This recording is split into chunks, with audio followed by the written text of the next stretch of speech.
¿Quieres mejorar tu vocabulario en español? Entonces este video es para ti. Bienvenidos al vocabulario del día.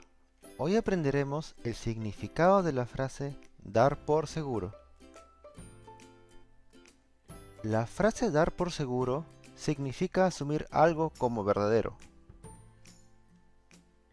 Ejemplos: no puedes dar por seguro que has ganado el juego. Luego de un buen examen, puedo dar por seguro que he pasado el curso. Creo que deben dar por seguro que ese hombre no oculta nada.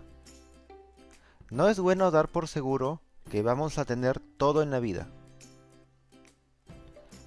No es bueno dar por seguro que todos van a decir siempre la verdad. Es lógico dar por seguro que si entrenas más, vas a poder lograr ganar la carrera.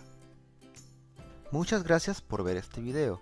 No te pierdas nuevo vocabulario suscribiéndote al canal. También me ayudarías bastante con un like y compartiendo con tus amigos. No te olvides además de activar la campana.